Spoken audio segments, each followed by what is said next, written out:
Okay, here's a recap on how to do the high frequency skin retouching thing, which is a pretty wild, powerful thing.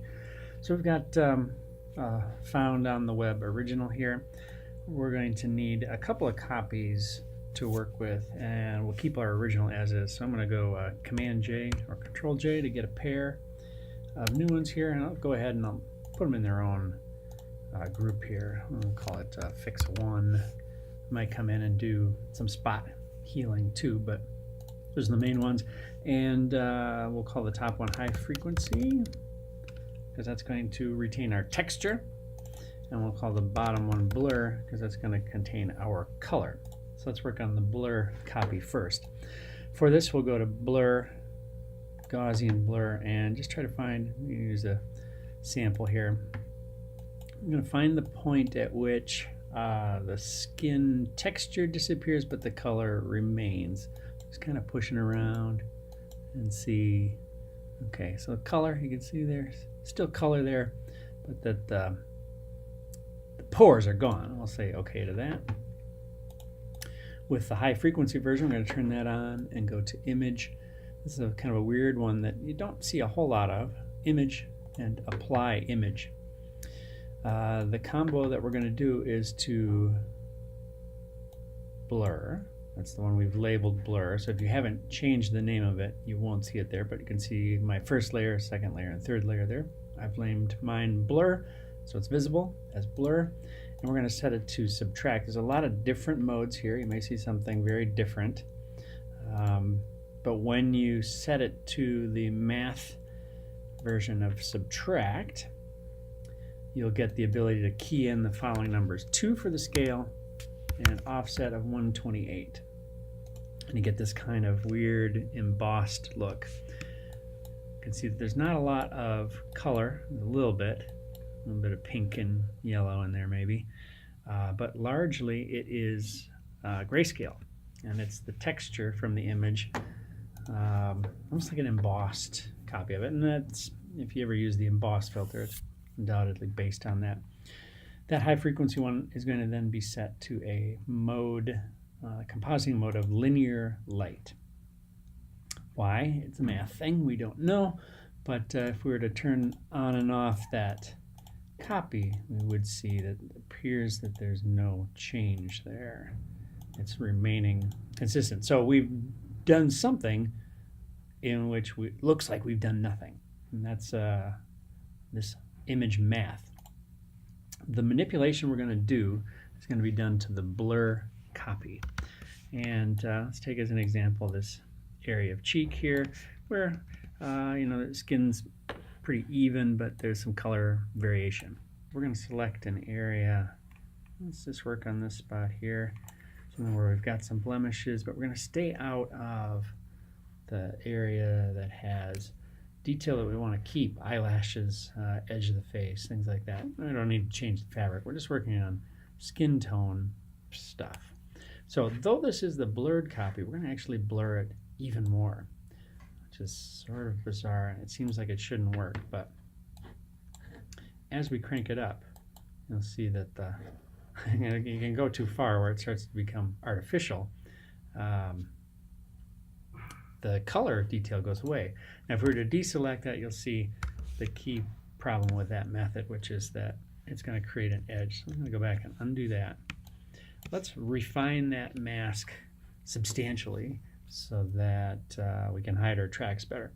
We'll do that by hitting right up here, Select and Mask.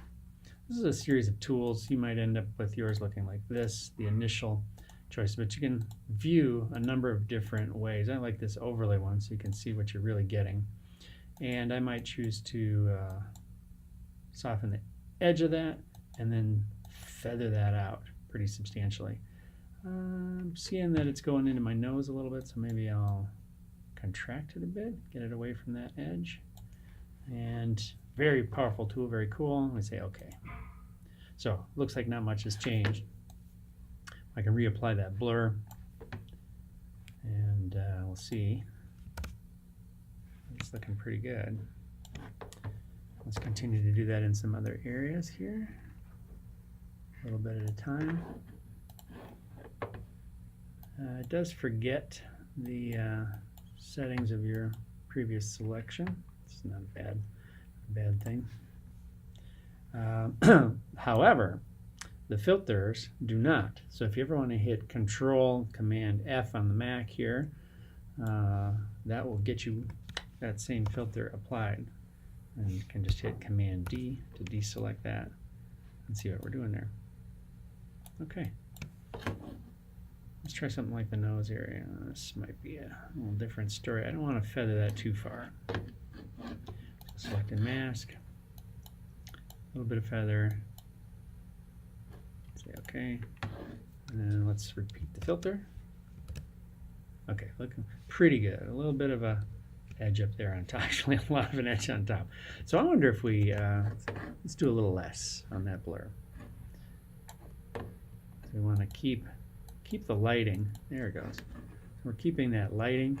So what's really happening there is we're killing the lighting too. So there's a point at which it's too far. Sort of loses the sculpt. But take a look at that, and let's look at our before and after to see what we're really doing there. It's kind of crazy, and you better believe that that's being done all over the place on pictures that you're seeing of famous people. A quickie here.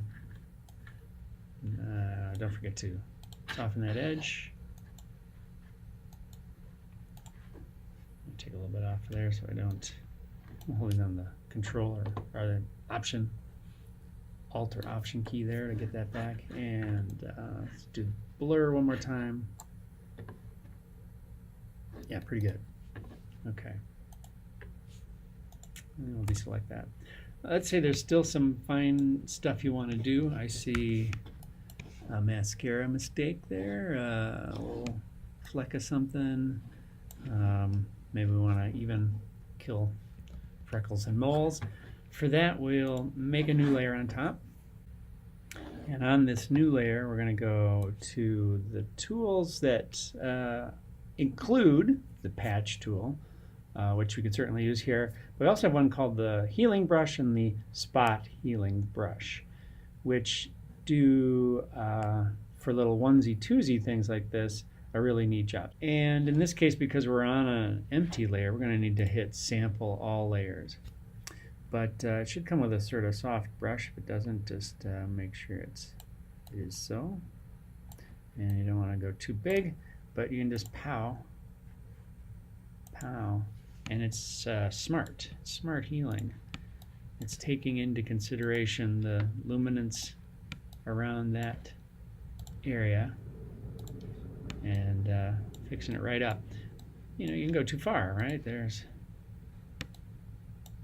losing some of her humanity a little bit here. It's interesting to see what it's capable of doing just on a sort of spot by spot basis. Look at that slightly larger pores there. We can just pop those right out, and it's sort of smart healing that. So maybe we stick that layer back in the group, making sure it's on top, which it is. And let's take a look at our before and after here. Let's center up a little bit. You can see the power of those couple of tools.